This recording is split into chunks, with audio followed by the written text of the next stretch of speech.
أعوذ بالله من الشيطان الرجيم بسم الله الرحمن الرحيم السلام عليكم ورحمة الله وبركاته الحمد لله رب العالمين والصلاة والسلام على أشرف الأنبياء والمرسلين وعلى آله وصحبه أجمعين.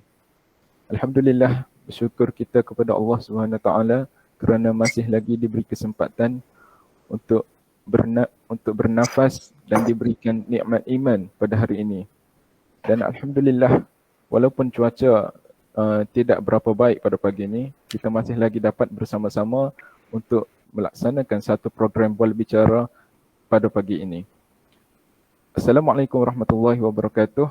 Saya ucapkan kepada para penonton yang dikasihi sekalian, semoga anda semua berada dalam keadaan sihat walafiat. Saya berharap anda semua bersedia dengan nota dan pena kerana forum kita pada kali ini akan syarat dan padat dengan isi yang akan dilontarkan oleh panel-panel jemputan kita pada hari ini. Penonton-penonton juga boleh meninggalkan soalan di ruang komentar sekiranya ada persoalan-persoalan yang timbul berkaitan topik kita pada pagi ini. Para penonton yang dikasihi sekalian, topik forum yang akan dikupas pada pagi ini bertajuk Forum Jangan Meniru, Biar Tahu Jangan Keliru. Para penonton sekalian, pada hari ini kita cukup bertuah kerana kita akan mendengar kupasan daripada dua orang panel yang cukup hebat. Bersama saya dalam siaran langsung pada pagi ini ialah dua orang panel yang amat disegani dan dihormati. Panel pertama kita, susuk tubuh yang tidak asing lagi buat warga Kias, iaitu Datuk Dr. Abdul Basit bin Abdul Rahman, selaku pensyarah di Jabatan Al-Syariah, College Universiti Islam Antarabangsa Sultan Ismail Petra Kias. Apa khabar doktor? Nampak saya agak bergaya doktor pagi ni. Alhamdulillah, khair masyaallah. Alhamdulillah, insyaAllah. Baik, panel kedua kita, satu-satunya bunga di dalam forum pada pagi ini, iaitu Puan Nurul Hafiza binti Mak Daud, selaku pensyarah unit kaunseling di Jabatan Dakwah dan Pembangunan Islam Insan, College Universiti Islam Antarabangsa Sultan Ismail Petra Kias. Apa khabar Puan? Nampak berseri-seri Puan pagi ni. Alhamdulillah. Alhamdulillah. Seringkali apabila tibanya musim peperiksaan, pasti ada di kalangan pelajar yang mengambil kesempatan untuk meniru ketika peperiksaan. Tidak kurang juga ada pelajar yang gemar menciplak hasil kerja orang lain dalam membuat tugasan mereka yang diberikan oleh pensyarah. Oleh itu, Kelab Pengucapan Umum KPU telah mengambil inisiatif untuk melaksanakan satu program bola bicara santai untuk mengupas mengenai gejala meniru ini. Tanpa melengahkan masa lagi, kita terus kepada panel pertama kita, iaitu Dr. Abdul Basit, untuk menjawab persoalan-persoalan yang timbul di kalangan kita. Baik, seperti yang kita tahu, perbuatan meniru ini adalah perbuatan yang tidak bermoral dan tidak beretika. Namun masih ramai pelajar yang melakukan perbuatan tersebut. Bolehkah doktor terangkan dengan lebih lanjut adakah perbuatan meniru ini bertentangan dengan syariat Islam? Persilakan doktor.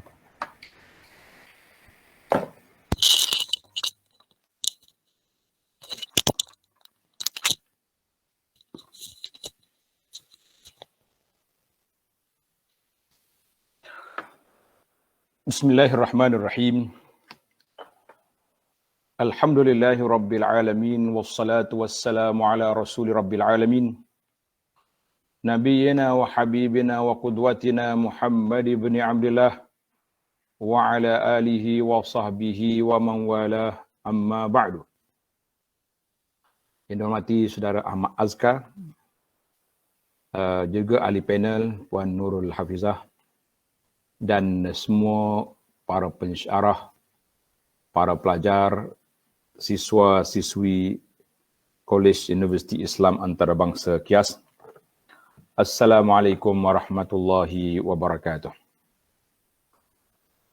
Alhamdulillah, pada pagi ini bual bicara kita dalam isu yang agak tak comel. Sebab bila kata meniru, bermakna kita buat satu perkara yang dalam, kalau kita kata dalam bidang ilmu, dia panggil mencuri maklumat. Ambil maklumat orang yang orang sediakan untuk dijadikan jawapan bagi pihak kita. Maka itu satu perbuatan yang cukup berbahaya. Kerana bagaimana orang nak nilai nanti, kita sebagai seorang pelajar, kita akan diberi markah, akan diberi degree, pangkat akademik berdasarkan kepada kecerdasan, kecerdikan, kepahaman kita. Tapi kalau kita nak ambil perkara ini, kita beri kepada, ambil hak orang lain, jadi hak kita. Dalam bahasa hadis Nabi kata, kalabisi thawbi zawj. Seperti ambil baju orang lain, kita mengaku yang kita punya. Itu orang panggil khianat. Tak, oh comel baju awak. Sebenarnya baju orang. Kita pergi pakai baju orang tapi kita mengaku yang kita. Kalau mengaku pinjam tak apa pula. Waktu kita nak hantar soalan tadi, kata tuan, kita cakap kepada pemeriksa ataupun pengawal peperiksaan, maaflah, jawapan saya ni memang saya ambil daripada kawan. Kau jawab gitu, biar betul jujur. Kita kata lain macam lah cerita kan. Maka meniru dalam peperiksaan dianggap sebagai suatu khianat kepada amanah, khianat kepada guru, kepada pengawas dan juga kepada kawan sendiri. Oh, dia kata mana? Khianat kawan saya yang bagi. Kita dah pakat semalam dah. Saya dah belanja dia makan siap dah. Untuk hari ni dia bantu saya beri jawapan. Kita kata, kita tak pedulilah apa yang dia buat perjanjian. Kalau perjanjian itu perjanjian yang tidak baik, maka dia panggil itu perjanjian yang batil, perjanjian yang tidak benar dalam mengikut undang-undang syariat, mengikut undang-undang Islam. Maka dalam Islam ini mengharam segala jenis bentuk penipuan. Diharamkan segala bentuk penipuan, sebagaimana Allah Ta'ala firman dalam surah Al-Anfal. Suratul Anfal ayat 27. A'udzubillahi minasyaitonirrajim. Ya ayyuhalladzina amanu la takhunullaha war rasul wa takhunu amanatikum wa antum ta'lamun. Wahai orang yang beriman, jangan kamu khianati Allah dan Rasulnya sallallahu alaihi wasallam. Iaitu dalam masalah agama, dan mengkhianati amanah yang dipertanggungjawabkan kepada kamu. Di antara amanah yang kita terima, iaitu dalam bidang tugas, dalam bidang pengajian, banyak sekali amanah-amanah yang kita terima. Kita sebagai guru kadang-kadang banyak juga perkara yang tak kena. Contohnya, kita diberi tugas untuk mengajar, tapi kita pergi buat kerja lain.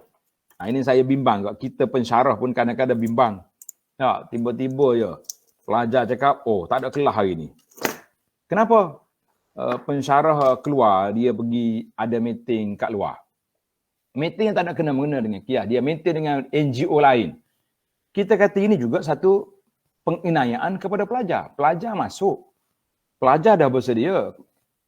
Dengan waktu yang telah dijadualkan. Kalau kita pensyarah, kita ada masyarakat sungguh. Contohnya emergency, sakit. Ataupun mak sakit, anak sakit yang tak ada siapa orang lain yang boleh bantu, kita kata adalah munasabah. Tapi kalau setakat saya ni ada mesyuarat ni, mesyuarat penting. Mesyuarat apa?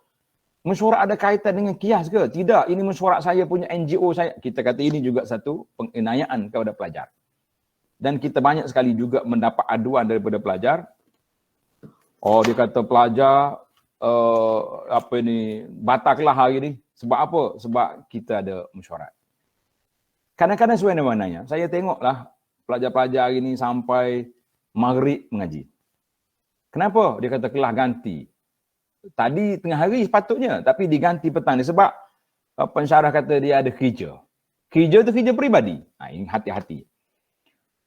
Dan bila mari zaman kita hari ini, di antara fenomena pengkhianatan atau penipuan yang berlaku, di antara fenomena. Saya kata, saya namakan ini sebagai fenomena. Sebab kita kata fenomena, sebab apa kita kata fenomena? Sebab bagi anak, bila mari musim PKP, musim COVID ni, kita belajar di alam maya. Belajar di alam maya. Bila kita minta pelajar-pelajar yang disayangi, yang dikasihi sekalian. Kita sekarang ni program live TV, bukan live radio. Kalau live radio, saya bersedia untuk bercakap seorang. Tak ada pun orang respon. Kalau orang respon kat rumah pun kita tak dengar di kaunti radio. Betul tak? Tapi sekarang ni saya bercakap dengan kamu. Bukalah dia punya skrin, bukalah dia punya kamera. Oi, dia punya alasan, maaflah line slow, maaflah macam-macam sejuta dia punya putar belik berlaku. Dan kita dapat juga ada report juga mengatakan pelajar ini memang dia tak buka, dia masuk, mendaftarkan dirinya sebagai kehadiran, tapi pada waktu yang sama dia duk main game. Duk main Dota lah, main TikTok, macam-macam permainan atas dunia. Saya kata ini satu pengkhianatan kepada pensyarah, pengkhianatan kepada diri sendiri, mengkhianati majlis ilmu. Mana ada orang duk dalam majlis ilmu duk main benda ni? Sedangkan pensyarah kita mengajar tafsir Quran, mengajar hadis, mengajar fiqh, mengajar akhlak, mengajar ilmu kaunseling, ilmu motivasi.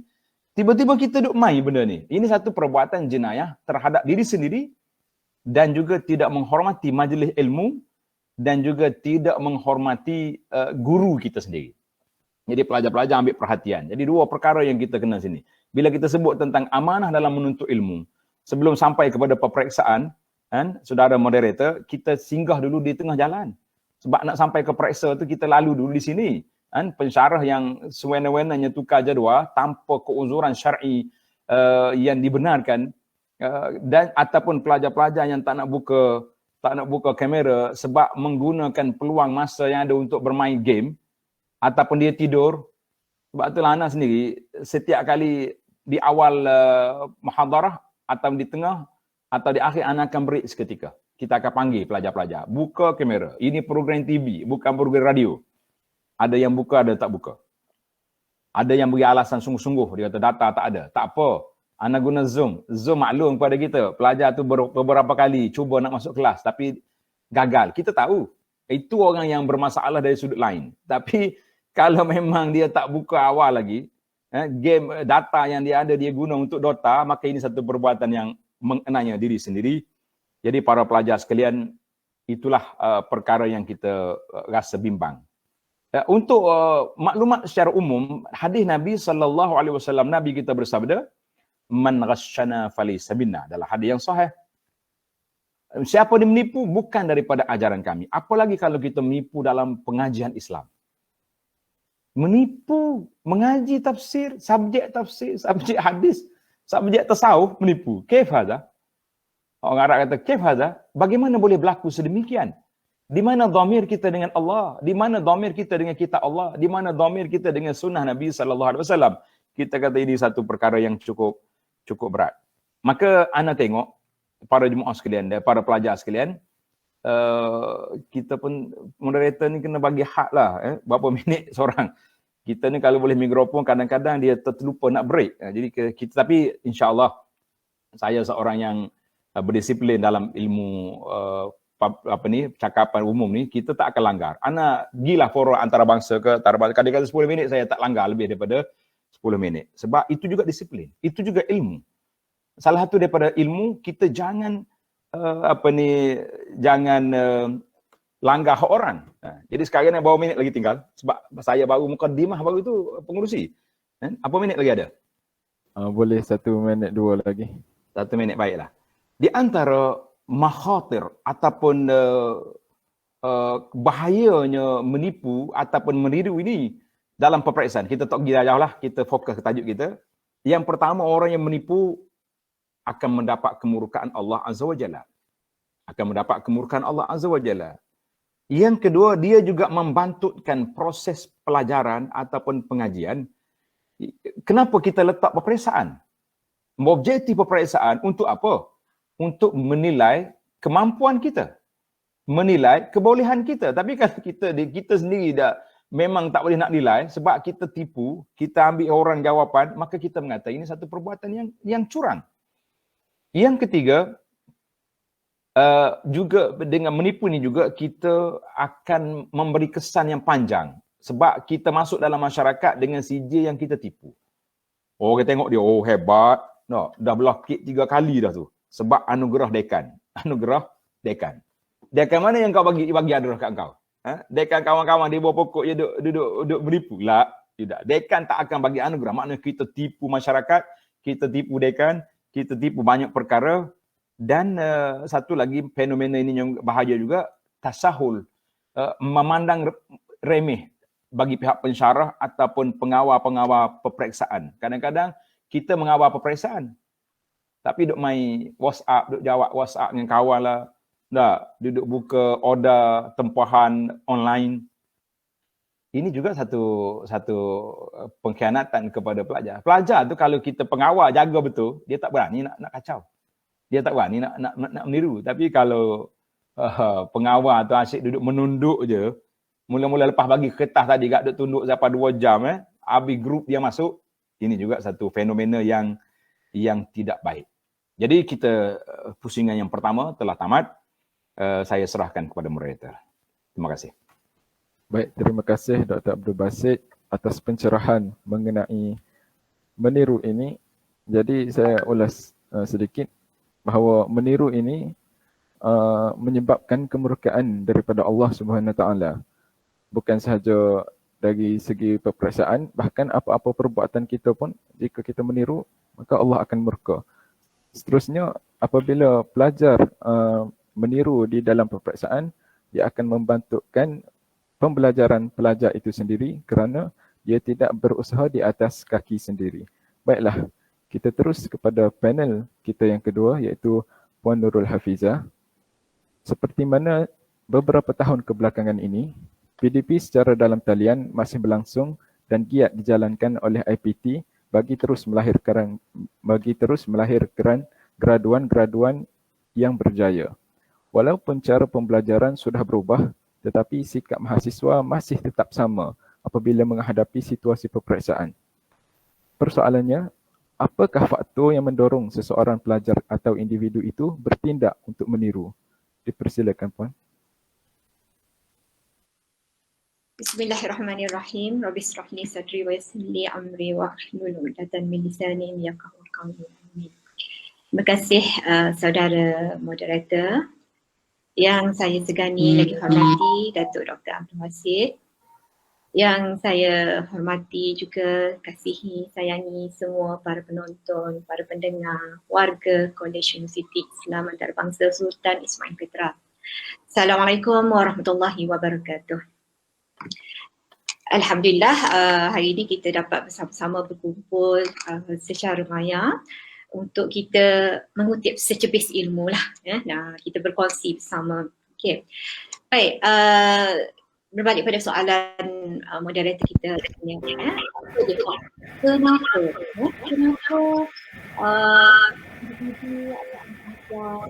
ataupun tercekak dengan peniruan? Okay. Dari sudut psikologi ataupun kaunseling kita akan tengok dari sudut sikap pelajar lah, yang mana kita akan tengok sikap sendiri dalam diri individu ataupun pelajar, adanya sikap sendiri positif ataupun negatif. Kalau meniru tu adalah sesuatu perkara ataupun tingkah laku yang negatif, maka jelas-jelaslah itu ada wujudnya sikap kendiri negatif dalam diri pelajar tersebut ataupun individu yang meniru. Apa itu sikap kendiri negatif tu? Sikap kendiri negatif yang pertama adalah malas. Malas. Dengan adanya malas, perkataan malas dalam diri seseorang individu, dia akan terdorong kepada untuk meniru. Sebab apa? Malas tu. Malas nak ke kuliah, malas nak ulang kaji, malas nak belajar. Kan? Jadi dia ambil jalan pintas, jalan mudah dengan meniru. Okay? Ada setengah-setengah individu malas lah, tak kisahlah buat ke tak buat, dapat result cemerlang ke tak cemerlang pun dia tak akan meniru. Ada juga kategori yang begitu. Tetapi kategori yang malas tetapi orang panggil angin tinggi, nak result cemerlang tapi malas, macam mana nak dapat result cemerlang kalau kita tak study, kalau kita tak ulang kaji, hanya dengan meniru sahaja. Okay? Yang kedua, sikap kendiri suka bertanggung. Okay. Dalam kalangan kita ni, sebenarnya para pelajar semua, mengikut pengalaman saya sendiri pun, kalau kita belajar di IPT, mana-mana IPT, sebenarnya kita boleh skor untuk dapat cemerlang. Sebab pada awal-awal semester lagi, para pensyarah dah bagi tugasan, iaitu carry mark kita untuk 60%. Tinggi, lebih besar daripada final sebenarnya. sebenar-benarnya kalau kita merancang dengan baik ataupun kita tidak bertangguh, kita boleh skor untuk dapat lebih cemerlang. Yang mana kita fokus kepada kalimat yang telah ditetapkan oleh pensyarah kita. Kan? Jadi kita boleh skor untuk 60% tu. 40% lagi tu adalah final biasanya lah, ya. Pensyarah kita akan tetapkan final 40%. Yang tu kita perlu urus masa, kita perlu tengok kita punya jadual peperiksaan, kita perlu study. Jadi sebenarnya dua sikap ni lah yang orang kata membelenggu diri individu ataupun pelajar yang suka ataupun terjebak dengan peniruan lah. Dengan adanya malas dan juga suka bertangguh. Kedua-dua perkara ni bila ada dalam diri, secara automatiknya lah biasanya akan menjurus ke arah untuk meniru lah, nak mudah untuk dapat pujian daripada ibu bapa, bila tengok result cemerlang sedangkan meniru. Okey, itu sahaja daripada saya. Wallahualam. Baik, terima kasih Puan Nurul Hafizah di atas penerangan mengenai sikap seseorang itu yang menyebabkan dia meniru. Jadi disimpulkan di situ bahawa orang yang meniru ni dia suka bertangguh dan dia malas dalam pembelajaran. Jadi untuk mengelakkan perbuatan meniru ni, kita kena rajin dan membahagikan masa dengan baiklah, seperti mana yang Puan Nurul Hafizah sebutkan sebentar tadi. Baik, kita pergi kepada panel pertama kita kembali, iaitu Dr. Abdul Basit. Soalan kedua, meniru merupakan perbuatan yang dianggap salah dan boleh dikenakan tindakan tertentu jika seseorang pelajar melakukannya semasa peperiksaan. Persoalannya, benarkah perbuatan meniru ini merendahkan jati diri seseorang Muslim? Persilakan Doktor. Bismillah, alhamdulillah, salatu wassalamu ala rasulillah wa ba'du. Soalan benar, memang benarlah. Sebab apa? Sebab bila kata menipu, bermakna orang tu telah keluar daripada jalan yang murni. Kita pergi menipu buat apa? Kalau kita tak mampu, biarlah setakat tu yang kita ada. Dan kita tak boleh nak mengaku benda yang kita tidak ada. Kan? Seperti kata tadilah, kalau bisi macam seperti orang pakai baju orang lain, tapi kita punya declare, kita punya. Ini satu perbuatan yang tidak baik. Sebab apa? Bila kita kata, kenapa orang itu menipu? Kenapa kita kata menjatuhkan credibility? Kan? Cuma kita kena tengok sebab-sebab berlakunya ghish, dalam bahasa Arab kata ghish, kenapa berlakunya menipu dalam peperiksaannya ataupun dalam banyak perkara. Ada beberapa senarai yang ditulis oleh sebahagian para pengkaji. Yang pertama dia kata, dha'fut tahsil. Terlalu lemah dia punya ilmu yang dia ada. Lemah sangat-sangat. Jadi bila dia lemah, dia terpaksa kena bergantung dengan orang lain untuk menaik tarafkan kelemahan dia. Sebab itu pihak universiti dah buat dia punya kategori. Orang yang kecemerlangan akademiknya pada zahir lah, yang batin tu Allah Ta'ala yang maha mengetahui, kita pun tak boleh nak katakan. Maknanya kita tengok, orang ni dia punya CJ dia layak untuk diploma. Orang ni CJ dia layak untuk degree. Orang ni CJ dia layak untuk kemahiran. Kemudian kita tengok pula dia punya kecenderungan dia sendiri. Kecenderungan dia cenderung nak apa? Ada setengah tu akademik dia cerdik, tapi dia minat kepada pertukangan. Kita nak kata apa? Saya minat nak jadi tukang. Kita hantar dia pusat kemahiran, walaupun dia akademik, dia cerdik. Pengalaman saya lah jaga di pondok ini, bila kita pelajar-pelajar yang nak ngaji pondok, kita kata ini ahlan wa sahlan, masuklah. Berapa A yang kau ada, kita pun tak tanya A dia. Kita tanya dia baik nak ngaji ke tidak. Yang kedua, bila pelajar ni memilih aliran tahfiz, dia nak hafal Quran. Hafal Quran ni perlu kepada enjin turbo. Kalau tak turbo besar pun, biarlah orang panggil ada kelajuannya, boleh tukar gear, mampu. Barulah kita beri. Oi, setengah mak ayah ni, jangan ustaz, masuk tahfiz je anak saya ni. Saya nak seorang anak saya ni, biar ada dalam keluarga kita hafiz. Kita kata alhamdulillah, cita-cita murni. Bila kita tengok CJ anak dia, CJ kafar pun tak lepas. Bagaimana dia nak hafal kitab Allah yang 30 juzuk yang begitu mencabar. Jadi kita kata kita tak boleh buat nilainya kepada anak-anak memilih meletak tempat yang tak kena. Tapi ada setengah orang bila kita masuk Bila dia lemah tahsil, dia tak mampu nak kendiri, nak bawa diri sendiri, pasalah dia kena meniru. Itu satu sebab. Ada juga sebabnya, kadang-kadang kita juga ada buat masalah. Kita pergi buat peperiksaan mengejut. Budak tak bersedia. Ini pun kita kena tengok juga. Dia tak ready. Tiba-tiba kita kata, okey je. Masalah apa awak? Tak. Dalam, contohlah dalam PDPR ni, dalam zaman COVID lah kita kata senang, dalam mazhab COVID ni, kita dibenarkan buat peperiksaan secara buka buku, kan? Buka kitab. Alhamdulillah, hilanglah satu daripada punca pelajar meniru. Bagi Ana lah, positif lah membenarkan buka kitab tu sebab satu dosa dah terlepas. Dosa meniru. Tapi dia tiru juga. Dia tiru dengan dibenarkan, tiru kitab.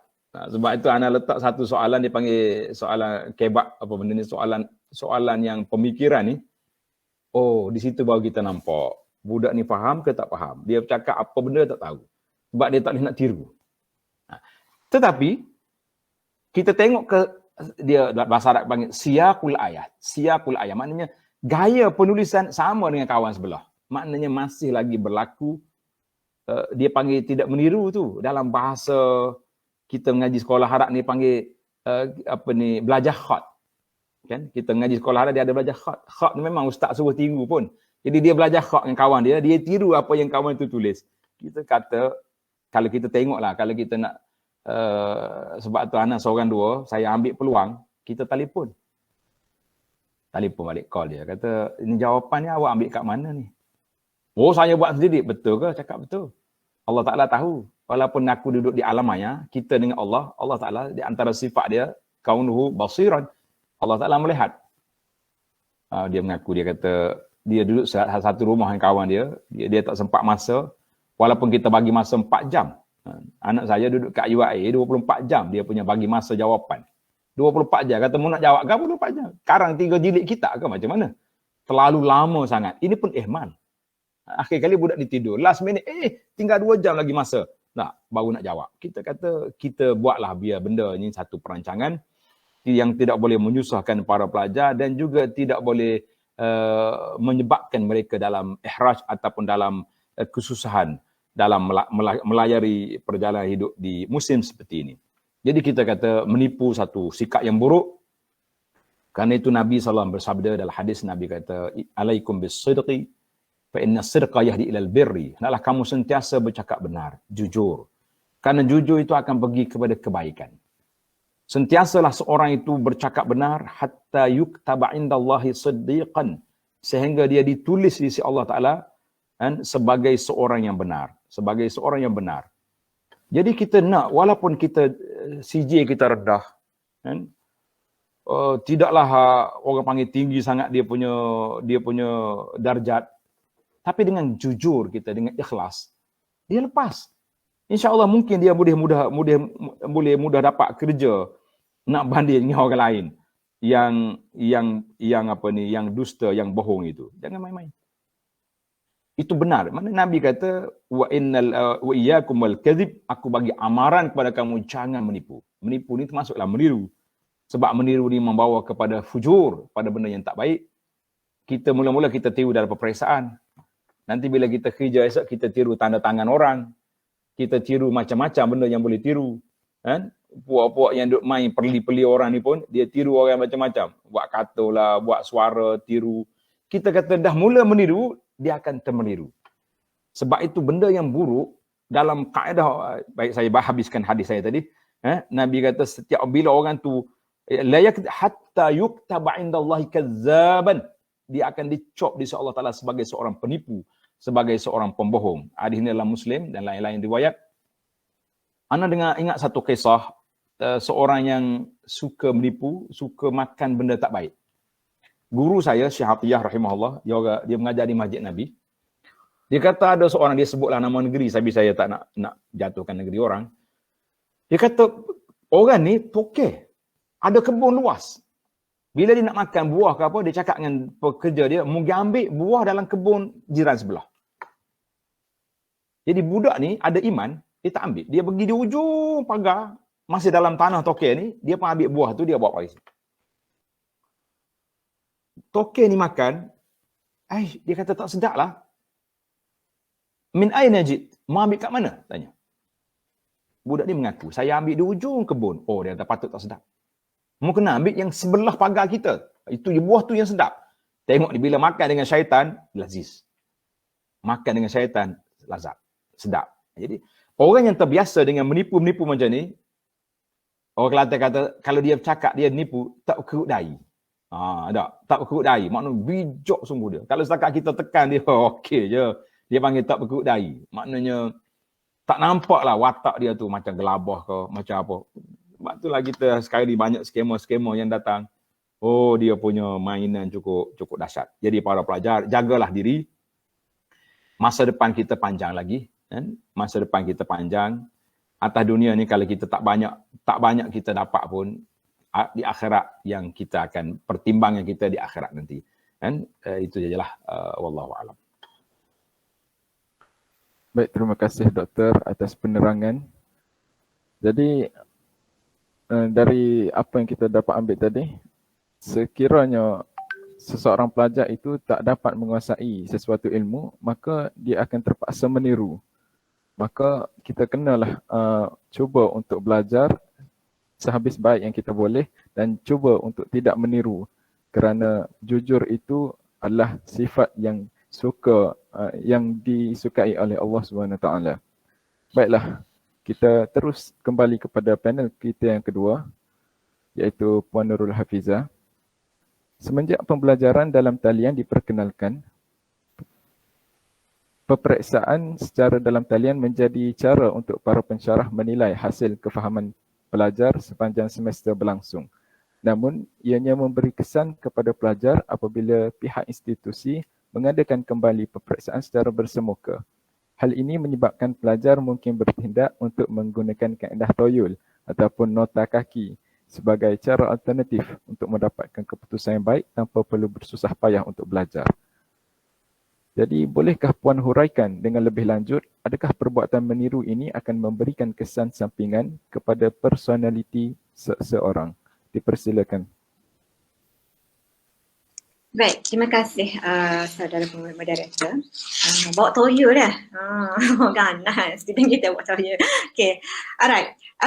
Bila kita kata kesan sampingan, memang akan ada kesan sampingan lah ya. Bila meniru ataupun tingkah laku meniru tu ada menjadi tabiat kepada kita. Yang pertama, bila kita adanya tingkah laku meniru ni, kesan yang pertama boleh kita lihat adalah rosak kompas hati seseorang tu. Kompas, okay? Kompas tu adalah yang mana kita nak memandu arah kita ke arah mana. Kalau kompas tu rosak, maka rosaklah kita punya nak menghala ke mana pun jadi huru-hara lah. Ya, bila rosak kompas hati kita tu, sampaikan kalau kita buat perbuatan yang salah pun kita rasa baik. Kita buatlah apa-apa kerja ataupun tingkah laku yang buruk pun kita rasa benda tu bagus, baik, tak ada masalah. Kalau kita memang ada habit meniru, jadi apa sahaja perbuatan jahat, apa sahaja perbuatan buruk, kita rasa baik, bagus. Itu disebabkan oleh rosak kompas hati kita. Maknanya hati kita dah ada sedikit hitam-hitam lah ya, jadi rosak lah.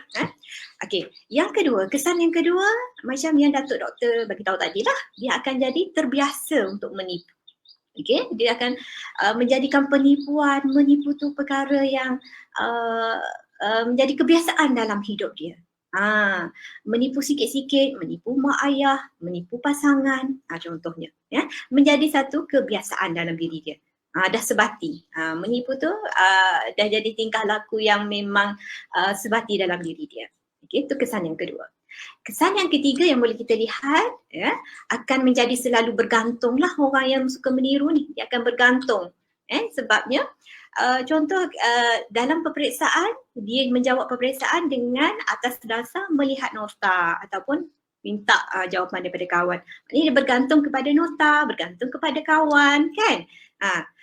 Bila keluar ke dalam sektor, contohnya dia dah bekerja. Bila dah bekerja, bos bagi satu tugasan. bagi task.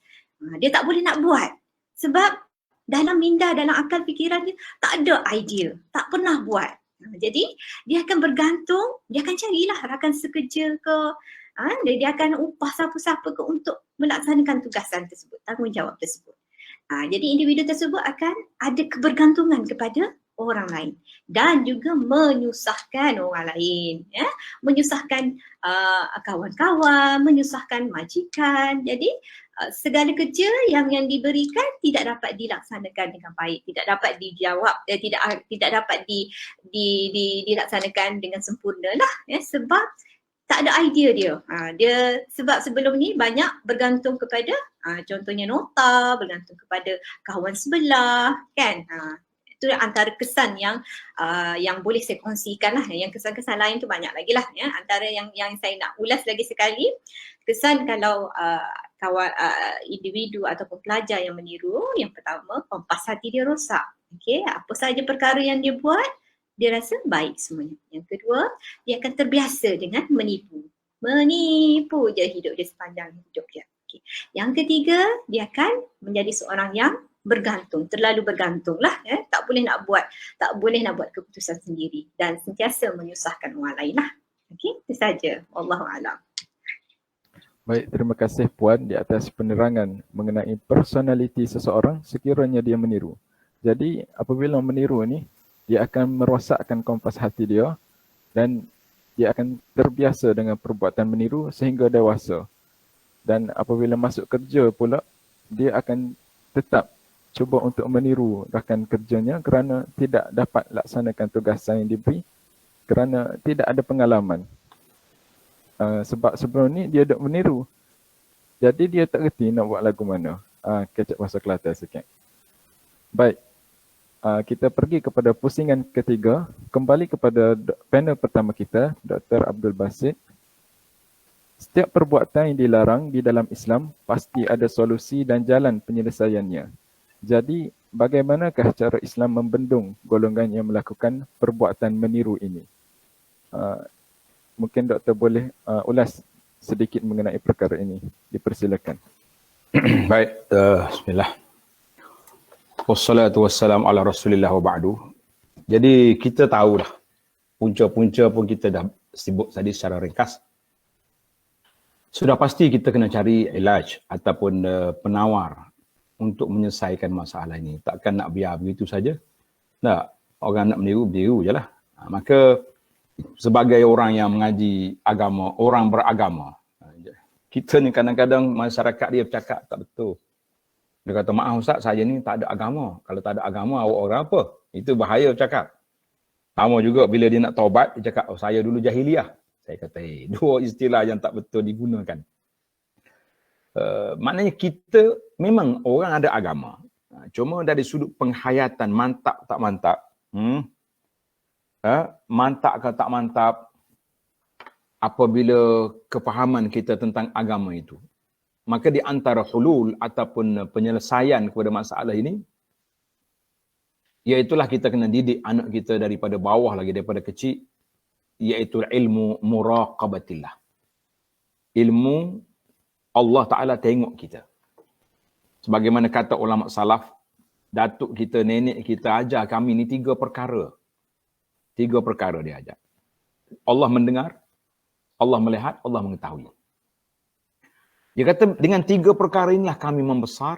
Setiap kali kita nak buat benda tak baik, Allah lihat. Bila kita nak bercakap benda tak baik, Allah mendengar. Bila apa saja kita niat yang tak baik, Allah mengetahui. Jadi alhamdulillah kami membesar dalam suasana begini. Maknanya sekarang ni kita perlu pada tarbiyah. Mendidik anak-anak kita, mendidik para pelajar kita tentang muraqabatillah. Kita kena kembali kepada ilmu tazkiyatun nafsi, ilmu mendidik jiwa. Sebab itu para pelajar, guru-guru kena ada sentiasa sentuhan tentang tazkiyatun nafsi. Tak apalah kita ambil 2-3 minit ya setiap kali muhadarah, paling tidak pun 2-3 minit kita cakap supaya ada dalam jiwa anak-anak kita ni, para pelajar kita, jiwa rasa takut kepada Allah Azza wa Jalla, kita hidup di bawah pemerhatian Allah Azza wa Jalla sentiasa. Maka Jadi ini peranan kita dan juga peranan ibu bapa dalam mendidik anak-anak. Kemudian yang seterusnya, kita mesti menggalakkan belajar cara baik-baik. Dan kalau boleh, tapi memang sukarlah dengan suasana yang ada hari ini. Kalau boleh, kita sendiri yang anjurkan pelajar ni buat nota, buat carta, contohnya dalam masalah fiqh. Fiqh ni kalau kita fiqh muqaran, fiqh perbandingan mazhab, kita kena belajar 4 mazhab, 5 mazhab kadang-kadang. Jadi dengan nota-nota yang ada untuk mudah pelajar-pelajar rasa yakin dia boleh install dalam kepala dia maklumat yang akan orang kata saya tak nak guna bahasa ahli-ahli pendidikan, dia kata dimuntahkan di atas kertas peperiksaan. Sebab bagi anak muntah ni satu benda yang jijik, kotor. Kita kata diluahkan, dicurahkan ke atas kertas, itu lebih baik. Tapi tak apalah. Jangan marah ahli-ahli motivasi, ahli-ahli akademik. Sebab kita ni orang kampung, bahasa kita pun tak suka dengan benda-benda yang pelik-pelik.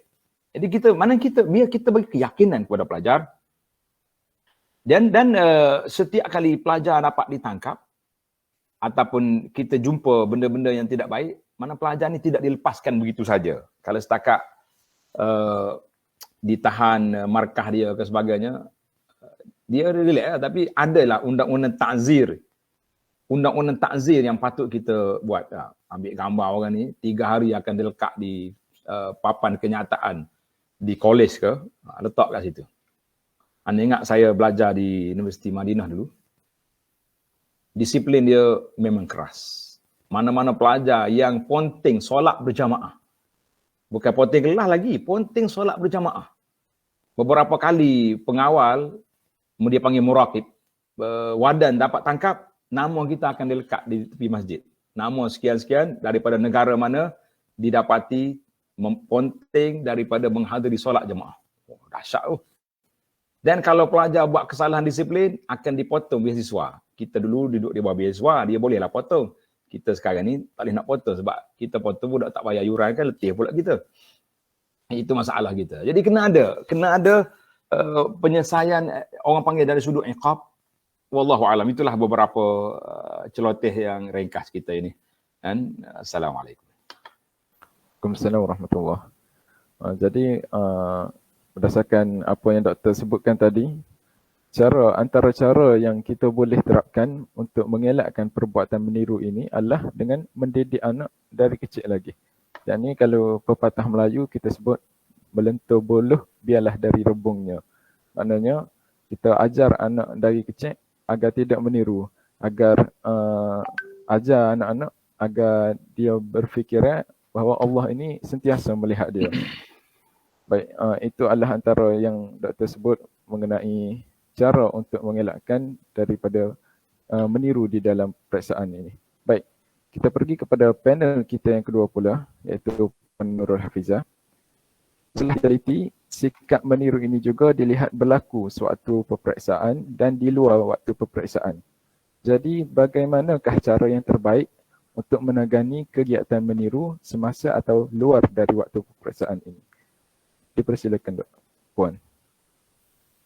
Baik, terima kasih Tuan Moderator.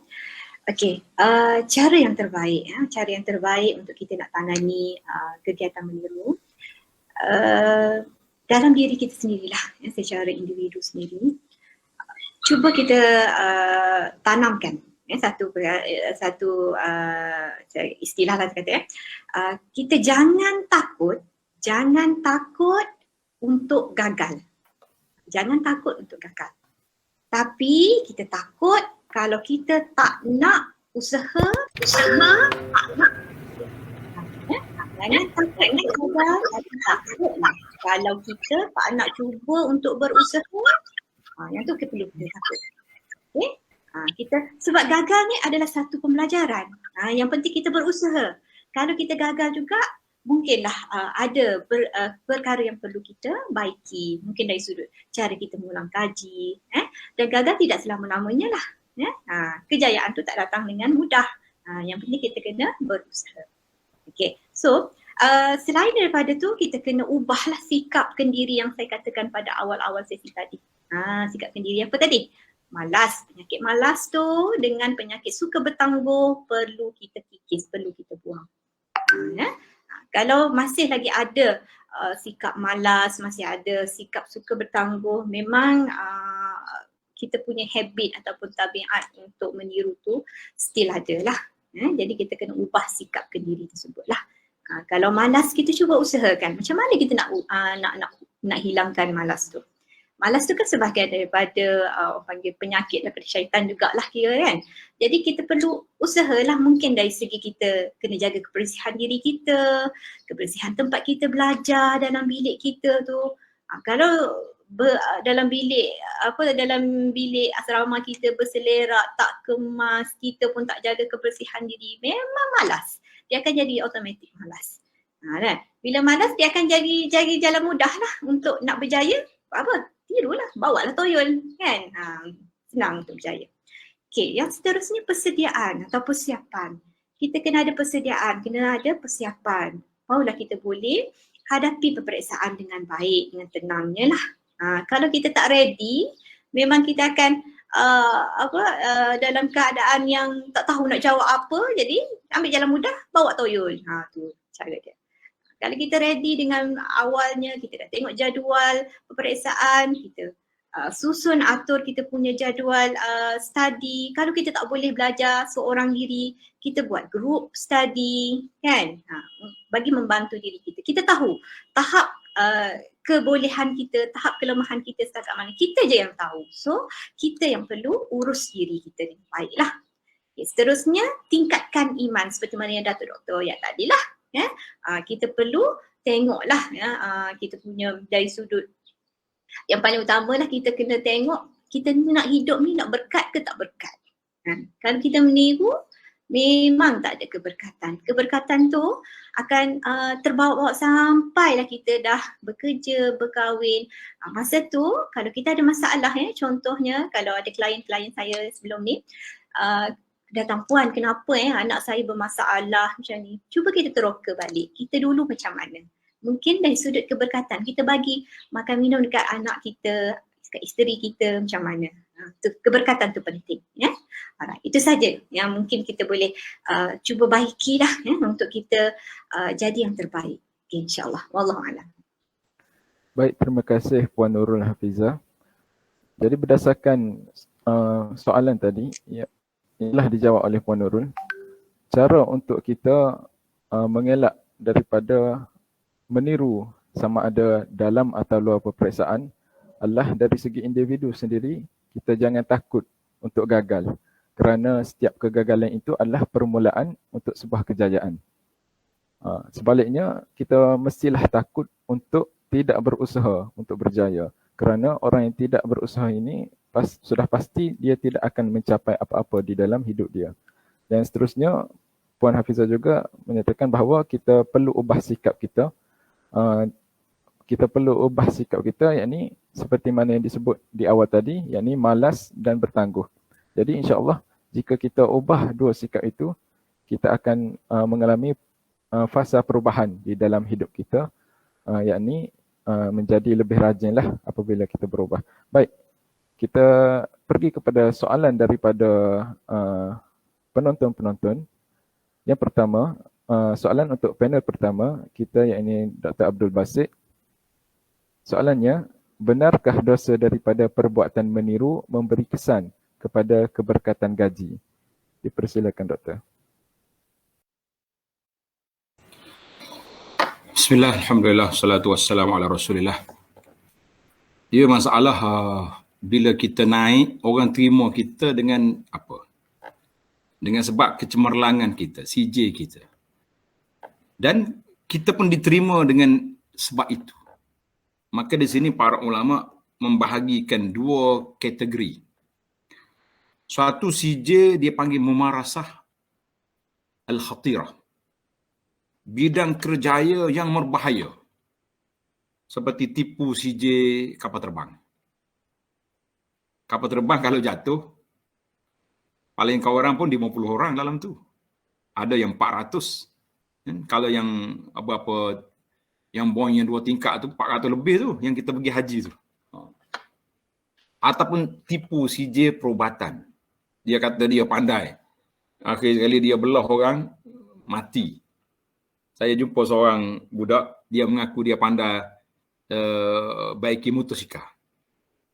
Buka lah kedai motosikal tepi masjid. Orang pun pergilah sebab dia kata dia pandai. Ramai yang pergi terpaksa kena cari guning.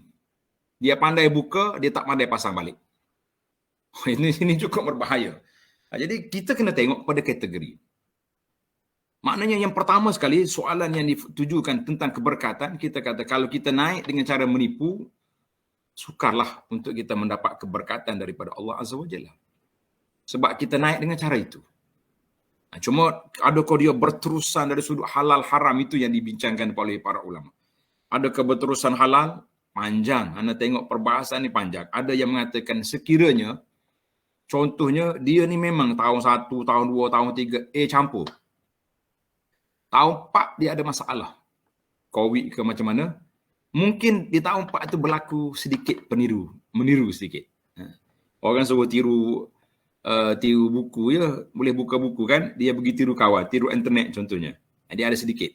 Jadi yang ni adakah memberi kesan ataupun tidak? Itu detail lah para ulama bincang secara adil. Cuma saya tak nak buka luah di sini, takut orang ambil kesempatan. Dia kata kalau setakat tu je, makna kalau kita total, kita campur semua, memang dia ni cerdik. Cuma pada tahun yang akhir itu je dia tersalah, kan? Terjebak dengan perangkap syaitan, pergi meniru. Itu CJ dia masih lagi boleh diterima, tapi dia walau macam mana pun dia tetap kena bertaubat kepada Allah Azza wa Jalla di atas penipuan yang dia buat itu. Dia kena taubat. Dia panggil taubatan, kena taubat cara betul-betul, taubatan nasuha. Baik. Ataupun dengan sebab dia menipu, dia boleh anugerah. Boleh anugerah dekan, anugerah diraja, macam-macam anugerah lah, kan. Dengan sebab dia dapat anugerah, kawan dia yang tak pernah menipu terhalang daripada menerima anugerah. Ini dia kena pergi minta maaf dengan kawan tu. Sebab aku tipu, aku boleh menang. Sedangkan kau yang 4 tahun, solid, tak pernah menipu, warak orangnya, cerdik sungguh, baik. Tiba-tiba sekali kita potong dia dengan sebab ini, maka hadiah yang kita ambil itu bagaimana?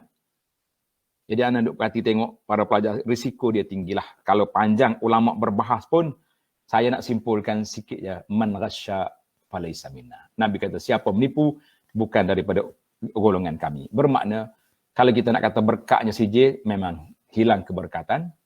Cuma dalam masalah halal haram tu, adakah dia makan haram seumur hidup? Macam orang masuk pilihan raya, menipu dalam pilihan raya tu. Adakah kita nak kata gaji dia tu total semuanya haram daripada awal sampai akhir? Kalau dia bagi sumbangan, kita tak boleh ambil. Saya tak cakap macam tu. Yang ni elok kalau kita boleh ajukan soalan ni kepada majlis fatwa, biar mereka keluarkan garis panduan. Menipu dalam pilihan raya, apa hukum? Menipu dalam peperiksaan, bagaimana hukum?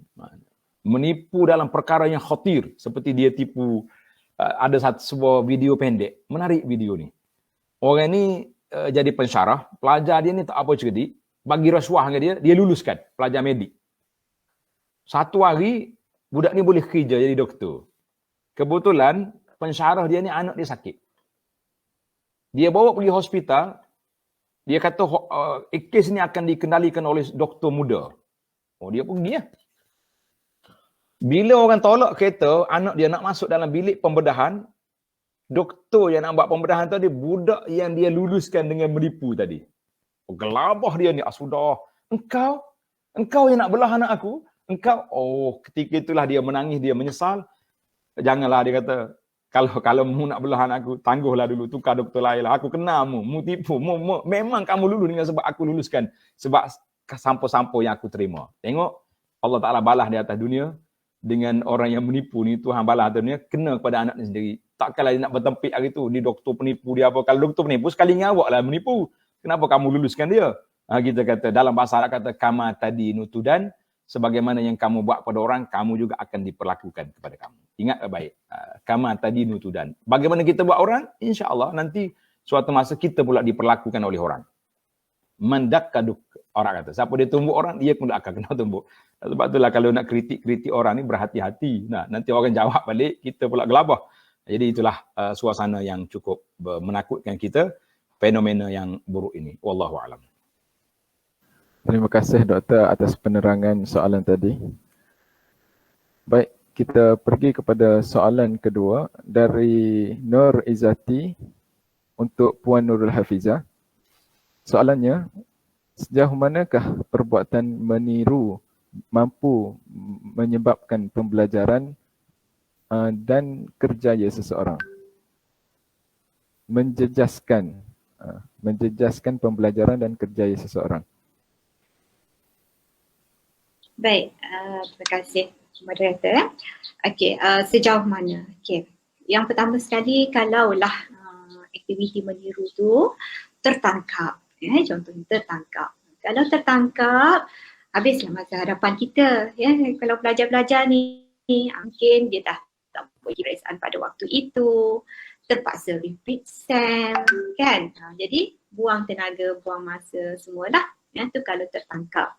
Kalau tak tertangkap, okey, hasil daripada peniruan tersebut, macam yang Datuk Doktor kata tadi, bila dia dah diterima bekerja, sebenarnya dia tidak ada dalam kepakaran tersebut, tetapi diiktiraf menjadi kepakaran dia.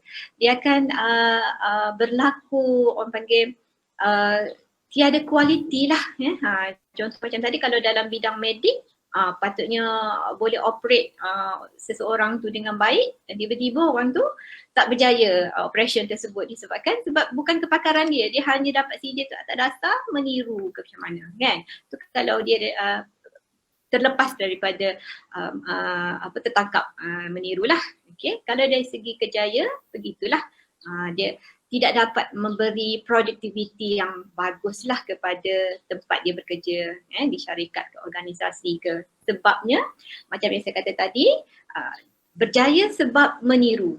Tak ada pengalaman dalam akal fikiran dia pun, tak ada ilmu sebab dia tak study, kan. Bila tak study, macam mana dia nak apply bila nak bekerja. Jadi tidak dapat membantu syarikat ataupun tempat dia bekerja lah. Dia akan bergantung dengan individu lain, minta tolong orang lain buat ke, ataupun dia buat jadi tak berjaya dalam syarikat tersebut. Itu antara kesan lah yang boleh berlaku kalau pembelajaran ataupun kerjaya bila peniruan tu berterusan lah. Itu saja. Baik, terima kasih Puan Nurul Hafizah. Seterusnya, satu lagi soalan untuk Dr. Abdul Basit daripada Nur Hafizah.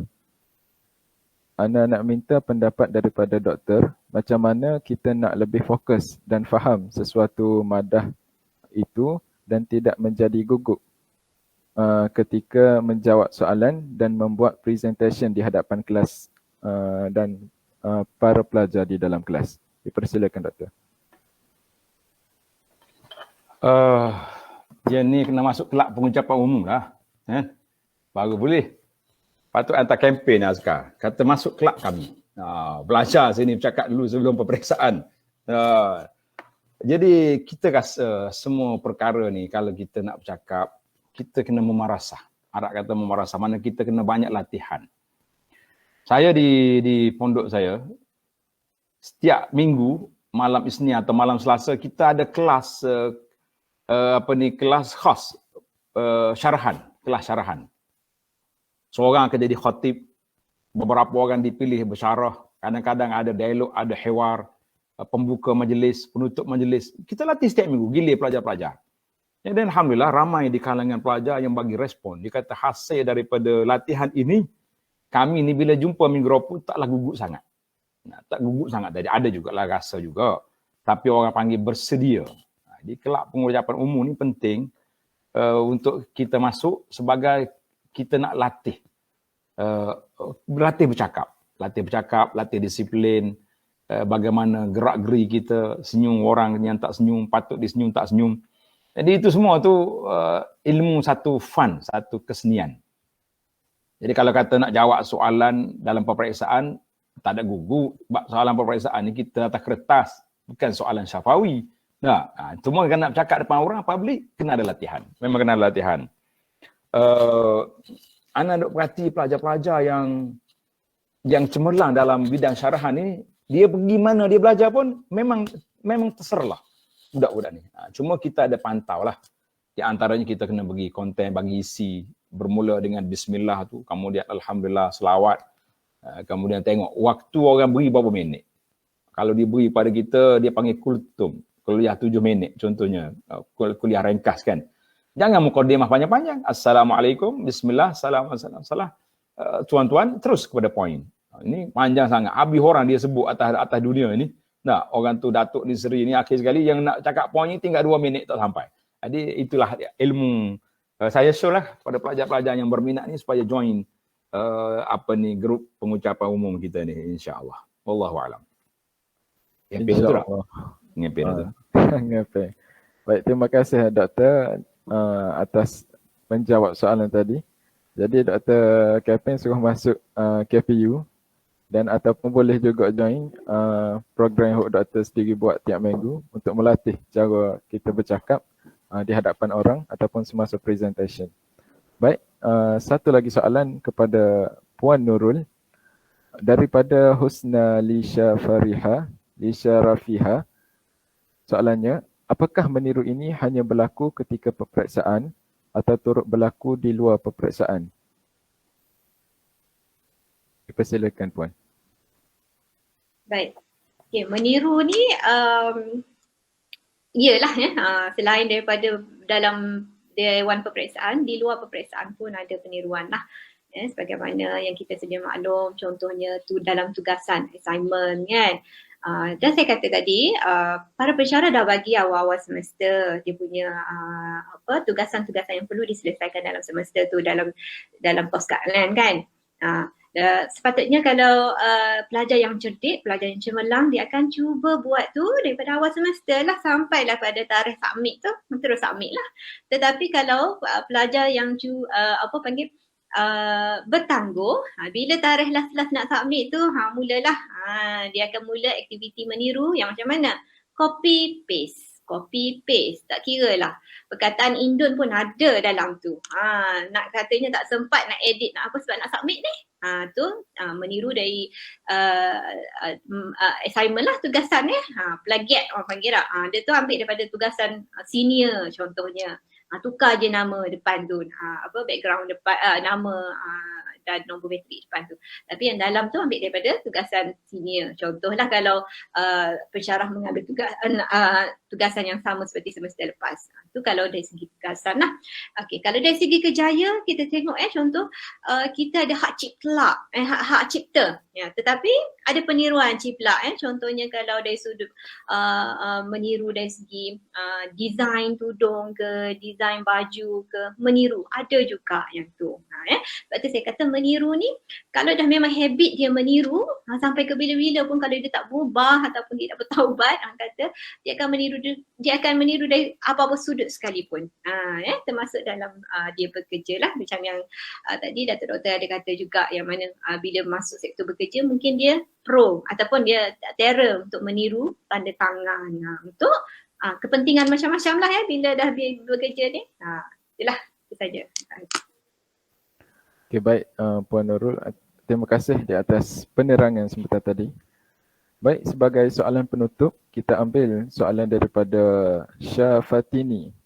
Soalannya kepada Dr. Abdul Basit, adakah terdapat kisah para sahabat yang meniru dan ditegur oleh Rasulullah SAW? Kita silakan Doktor. Bismillah, alhamdulillah, wassalatu wassalamu ala rasulillah. Yang pertama sekali, elok kita betulkan format soalan. Adakah di kalangan sahabat yang menipu? Itu dahsyat kita punya soalan. Mana kita fokus sahabat tu orang jahat. Nanti masuk geng-geng Syiah pula, dia mesti dia akan tuduh lah. Orang-orang yang dia tak suka, Syiah ni akan tuduh nanti. Jadi pelajar-pelajar, sebab tu kata di guru-guru kita, fiqhus soal nisful ijabah. Memahami soalan itu separuh daripada jawapan. Sebab tu bila kita dah terima soalan, jangan terus jawab. Baca betul-betul. Kadang-kadang dia biasalah soalan ni dia tak bagi direct point, ada kalanya ada sedikit kekeliruan beza di antara khasais. ciri-ciri keistimewaan. Tak, kau saja. Ada satu lagi dipanggil mumayyizat. Benda yang penting dalam zaman ini. Jadi kadang-kadang dua benda ni benda berbeza. Yang ni zaman lain, yang ni zaman tabi'in, yang ni zaman ni.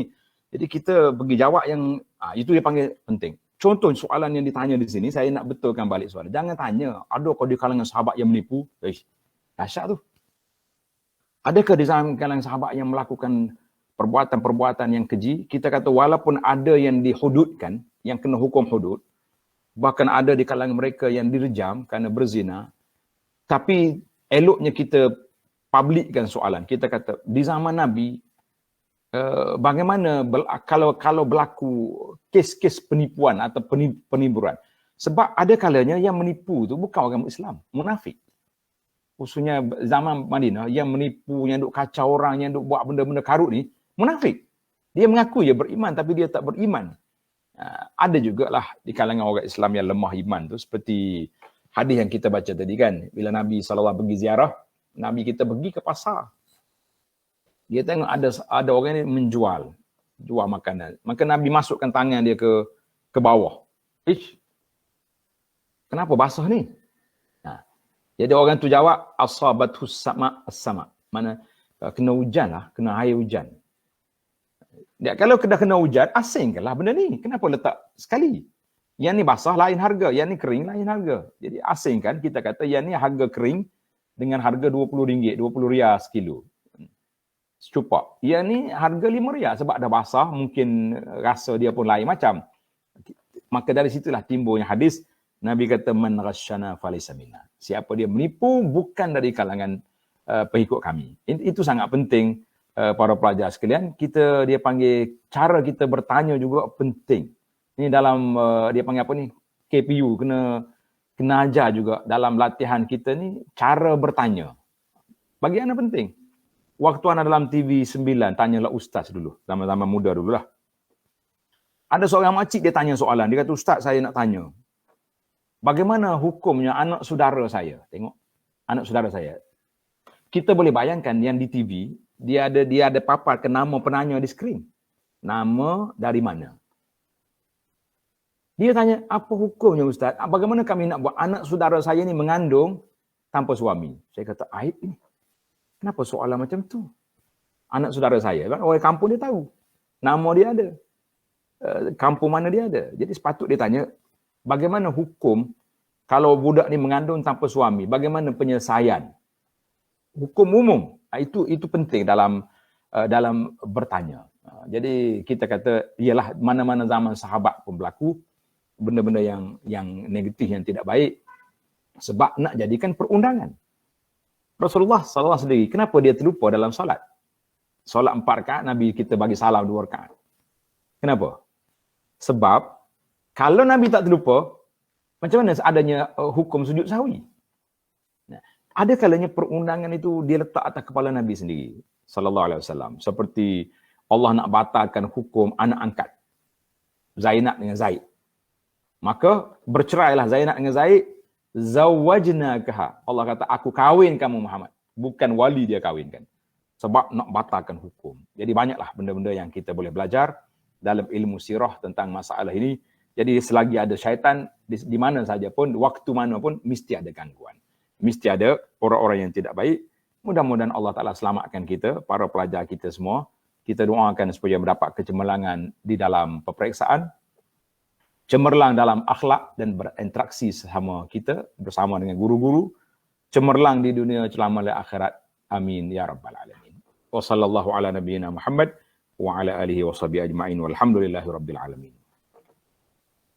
Amin amin ya rabbal alamin. Terima kasih doktor di atas penerangan sebentar tadi. Jadi sebagai penutup bicara kita pada hari ini, saya ingin meminta nasihat daripada kedua panel kita, bermula dengan Puan Nurul Hafizah berkenaan jangan meniru ini. Mungkin ada apa-apa nasihat Puan kepada saya dan serta pelajar-pelajar di luar sana, dipersilakan. Baik, untuk diri saya jugalah. Perbuatan meniru ni perbuatan yang tidak baik lah. Sebaik-baiknya kalau ada yang sebelum-sebelum ni pernah meniru, Fikir-fikirkan, renung-renungkan, cuba ubah. Biarlah kita gagal yang bermaruah. Kalau kita gagal pun biar gagal yang bermaruah sebab kita dah berusaha. Okay? Janganlah kita berjaya yang memalukan lah sebab atas dasar menipu. Okay? So semua pelajar, awak semua ada potensi, ada peluang untuk berjaya. Jadi kita cuba usaha dan buang dua sikap yang saya katakan tadi. Memang dua sikap tu tidak akan bawa kita ke mana-mana. Malas dan bertangguh. Okay, wallahualam, good luck, all the best. Baik, terima kasih Puan Nurul di atas nasihat sebentar tadi. Seterusnya kita pergi kepada Dr. Abdul Basit untuk beri apa-apa nasihat daripada doktor. Dipersilakan. Baik, terima kasih kepada saudara pelajar sekalian. Bila kita bercakap tentang kejujuran dalam pendidikan, kita kena jujur dengan banyak orang sebenarnya. Yang pertama sekali, jujur dengan diri kita. Kenapa aku belajar? Untuk apa aku mengaji? Kita kena letak kita belajar untuk ilmu. Untuk menghilangkan kejahilan dalam diri kita. Kemudian kita letaklah target yang kedua, boleh kerja, boleh bantu masyarakat, boleh bantu keluarga dan sebagainya. Maka kita letak asas yang pertama, kita nak mencari ilmu. Jadi kalaulah kita rendah dalam peperiksaan, orang tak aib kita. Tapi kalau orang tahu kita ditangkap kerana menipu dalam peperiksaan, mengaibkan kita dan aib keluarga kita. Maka biarlah menjadi seorang yang jujur. Sebagaimana kata di dalam hadis, man taraka syai'an lillah awadahullah. Siapa dia tinggal suatu perkara yang tidak baik kerana Allah, Allah ganti dengan lebih baik. Berapa banyak kita baca orang yang hebat di kalangan salafus salih. Masyhur di kalangan kita ni Uwais Al-Qarni yang mustajab doa dia. Kenapa? Sebab dia jujur dengan mak dia. Mak dia sebenarnya dia sempat kalau dia pergi ke Madinah jumpa dengan Nabi, dia boleh jadi sahabat. Tapi dia tak pergi sebab mak dia tak benar. Dia sanggup duduk kat situ dan akhirnya nama dia disebut oleh Nabi sallallahu alaihi wasallam sehingga Nabi kita berpesan pada Sayyidina Umar, kalau jumpa minta doa. Dan ramai lagi orang lain yang lebih yang alim, hebat. Asalnya dia nak ikut kawan dia pergi belajar di luar negara, tapi mak dia kata, duduk sinilah, aku perlukan bantuan kau. Dia belajar dalam negeri. Tapi ia tafawwaq. Nama dia lebih masyhur daripada orang yang menghabiskan duit. Sama ada duit keluarga atau duit beasiswa di luar negara, dia lebih ke depan, lebih masyhur. Sebab kejujuran dia dan keikhlasan dia semata-mata taat kepada ibu dalam menuntut ilmu, dalam pengembaraan dia. Ialah kita ni semua, kita nak pergi jauh, nak pergi luar negara. Glamour lah juga tak? Budak kampung naik kapal terbang. Allahu Akbar. Anda ingat zaman kita belajar dulu, setiap tahun dapat tiket pergi balik. Tiket pergi balik. Setiap tahun. Musim panas boleh balik. 3 bulan kat sini. Tapi kita kena letak dalam diri kita tujuan asas kita belajar. Jadi mari dikias. Dan Alhamdulillah kias sekarang ni Allah Ta'ala dah beri satu darjat sikit lagi. Sudah naik taraf college university. Jadi kita pelajar-pelajar pun tunjuklah akhlak kita bertaraf college university. Kalau dulu tak ada universiti pun, college pun hebat dah. Tapi sekarang ni lagilah kita hebat kan. Jadi insya-Allah mudah-mudahan para pelajar kita ni bila orang dengar produk kias, orang rasa berebut nak ambil. Nak ambil dia budak kias ni bagus ni. Dengan penampilan yang baik, dengan akhlak yang mulia, dengan kemahiran ataupun dengan ilmu pencapaian yang baik. Kita kata biar orang berkenan lah. Macam orang tengok anak orang comel, nak buat menantu. Gitulah lebih kurang. Tengok budak kias ni nak pergi kerja selalu. Barulah kita rasa tenang, rasa bahagia. InsyaAllah. Mudah-mudahan ada manfaatnya. Sekian. Assalamualaikum warahmatullahi wabarakatuh. Waalaikumsalam warahmatullahi wabarakatuh. Terima kasih Dr. Abdul Basit di atas nasihat yang diberikan kepada kita semua. Baik, dengan berakhirnya kedua-dua soalan dan anjuran soalan yang diberikan kepada panel, maka berakhirlah program kita pada kali ini. Jadi saya berharap agar para pendengar, para penonton dapat mengamalkan walaupun sikit dari ilmu yang kita dapat pada program kali ini. Untuk akhiri program ini, saya selaku moderator mengucapkan jutaan terima kasih kepada kedua-dua panel kita, iaitu Dr. Abdul Basit dan Puan Nurul Hafizah kerana sudi bersama kami di dalam program kali ini. Moga di masa akan datang kita akan dapat bersama lagi di program yang lain, insya-Allah. Jadi dengan ini saya tutup program kita dengan tasbih kafarah dan suratul As.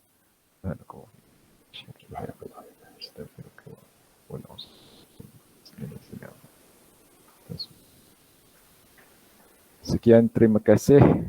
Assalamualaikum warahmatullahi wabarakatuh. Assalamualaikum warahmatullahi wabarakatuh.